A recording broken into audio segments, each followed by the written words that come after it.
Well, a very good day to you. Welcome to Kenya's most comprehensive political and, of course, public governance analysis show. My name is Evan Sokin. Such a pleasure to have you on board.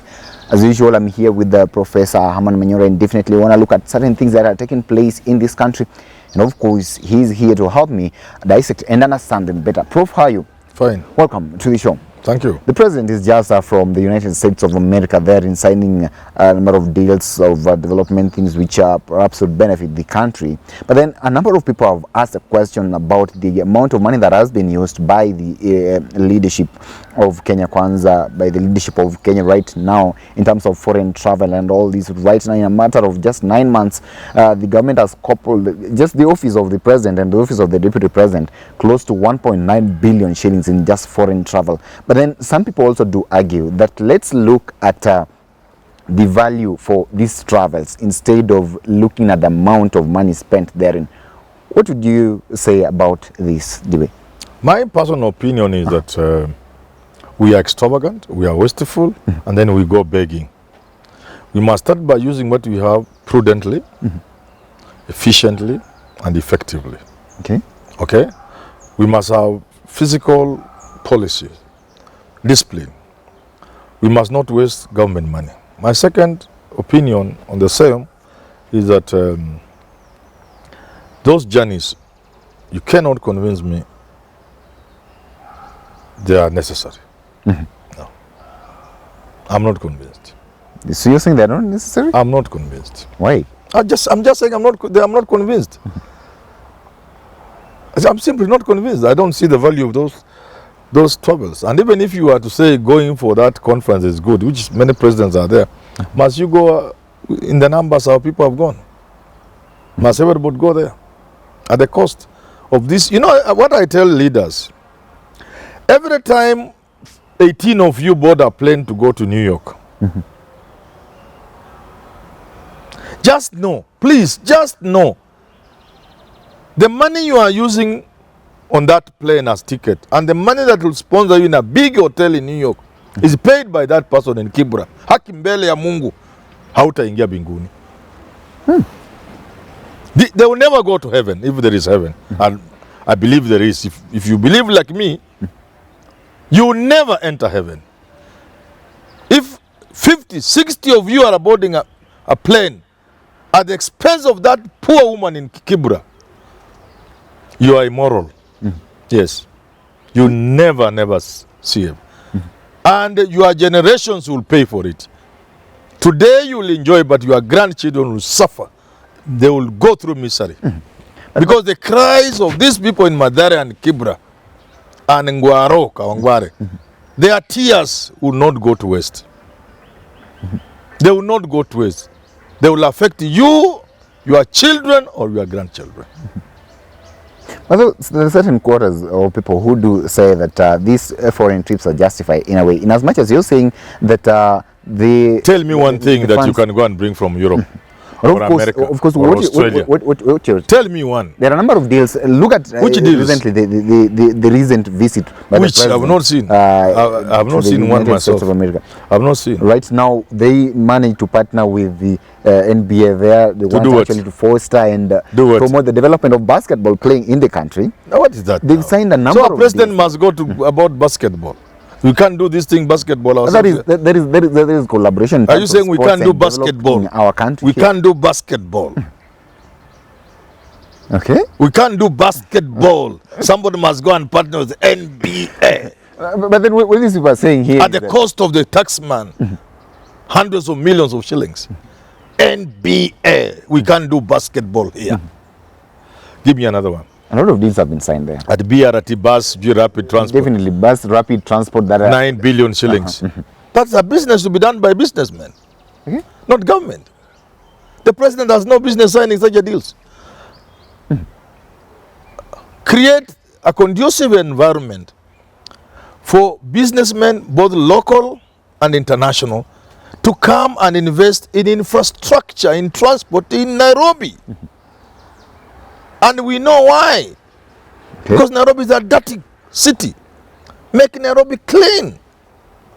Make Nairobi move. Remove the congestion. Bite the bullet And they remove matatus and the borders. Find them an alternative livelihood.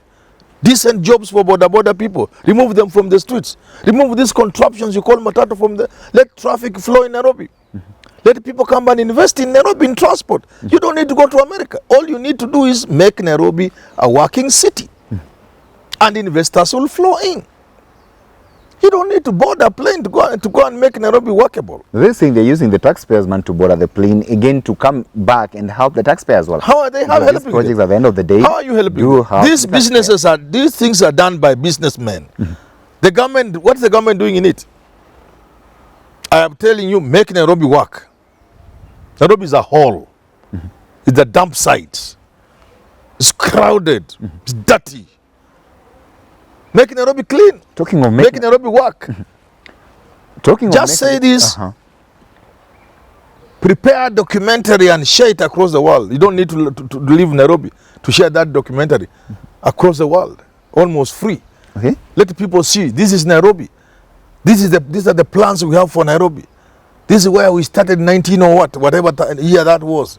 This is how we have moved. These are the challenges of Nairobi. You know? And this is how we see Nairobi moving in the next 50, 100 years. We invite investors. And they will come. But when they come, the first thing, before this thing you call what? Expressway. The first thing, they will be stuck in traffic for 3 hours. They just wake up the following day, they cut their trip short and go back where they came from. So you're saying that... Or even now, they come with the expressway, they land, the kind of dirt they see. Say, this is a slum or a city. They just go back. Simple. The president or anybody else does not need to go to America for us to have investors. Create the conducive environment for investors to come in the country. They will come. So they don't need to be talked to and convinced as the president Look at your taxation. Because we see... Look at taxation. Look at deductions.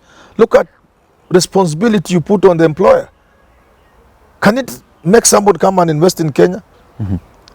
He's paying NSS, he's paying pay you as you earn for, he's paying something, pension for the employer, they are paying housing levy, they are paying one and the other, they are paying this.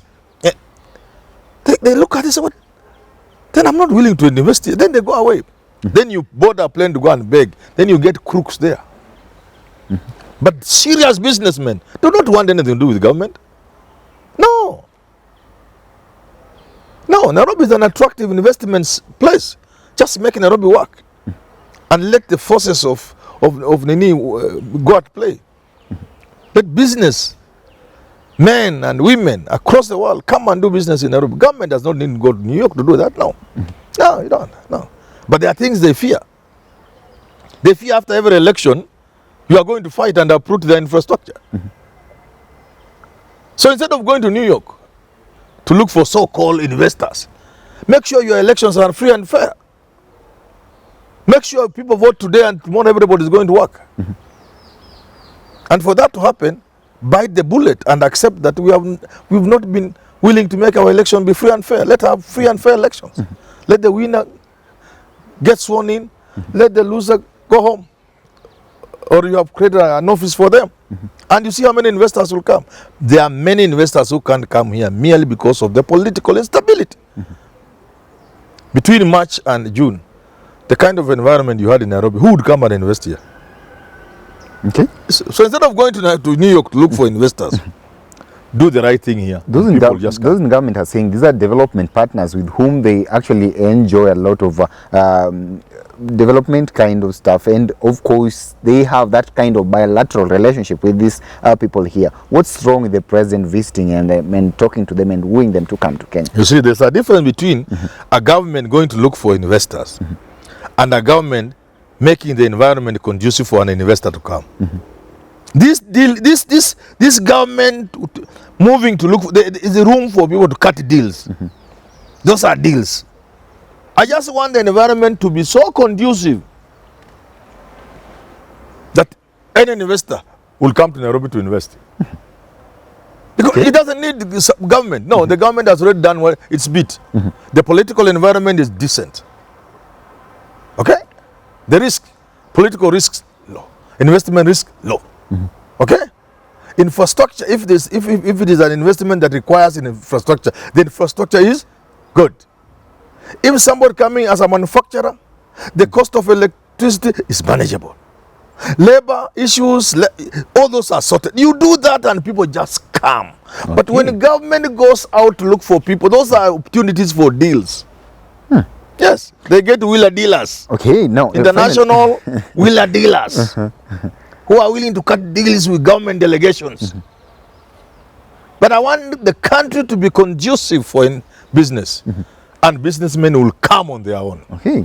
Finally, another thing that we actually saw take place as a result of the president's visit, the last visit therein to the US, of course, is the government's agreement to deploy police officers in Haiti, in that Caribbean country. I wonder what you make of that kind of decision by the Kenyan government to decide and employ, or rather deploy their police officers therein to restore security in that country. You know, when you give somebody the power to be president, you give him the power to make certain decisions. So the president is perfectly in order to make certain decisions on our behalf, including sending police to Haiti. We have given him the power. So we can't again ask him not to use the powers we gave him. And in the past, we have also we have also been willing participants in international peacekeeping. Okay. Yeah, Yugoslavia, those states there, Kosovo. You know, we have been there. We've been to Liberia. We've been to Sierra Leone. We've been to I don't know where else. We are in Somalia. We are all over, and we've done a sterling job. But in this particular case, there's some need for some little caution. The geopolitics, what is at play?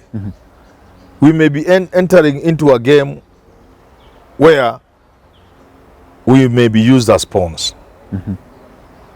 There's more than meets the eye.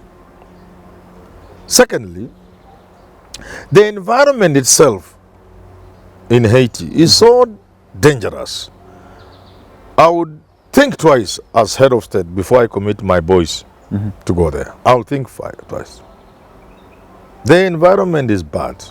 But if they will help contain the situation on behalf of our black brothers, then it's good.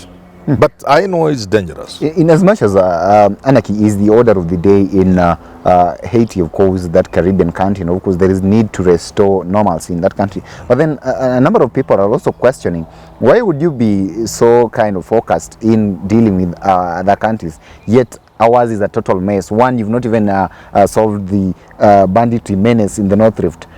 People are dying, and Lamu and such. We've got a lot of insecurity issues in this country that needs to be dealt with before we get engaged in other affairs. Well, the people have a point, but I don't think I can see that way. Even when we are poor people and there's calamity somewhere, we donate. We give them tea. So the fact that we have issues in North Rift, banditry, and Al-Shabaab in Lamu and should not be enough to stop us from lending a hand in the international arena where we believe our contribution can help. It's nothing wrong. But the reason I've given two why I'm hesitant. One, why has that country reached where it has reached? The fellows responsible for the mess are the same fellows asking us to take our boys there. Why can't they do what is right so that you don't have that situation? And secondly, the risk we shall put our boys to, is it worth? If you brought back 100 dead police officers, will Kenyans really forgive you? Because they'll tell you, you walked into this thing with your eyes open. You knew Haiti was not a place to go. Look, our boys are coming. I'm not scaring anybody. But I hope they have taken all those things into consideration. Okay. Yeah. So that they actually ensure that our police officers are safe, even as they'll be marching. I understand 1,000 of them are supposed to be going over there, but of course they also have to be trained even to know how to communicate in French, definitely, because the country is a francophone one. Well, ladies and gentlemen, here we are. Allow me to end this conversation at this particular moment, but remember, we'll still be on the ground looking at how things are taking place, and we'll bring you up to date with comprehensive analysis of everything taking place in this country and abroad. Please do weigh in on this conversation. Tell us what you think about the recent trips that have been made by the president abroad, and if at all there could be any sort of benefits that you think the country can actually gain from such kind of trips. Or should the government actually cut them down, as Professor is saying here? Till we have this conversation again, have yourself a lovely day. My name is Evans Okinyi.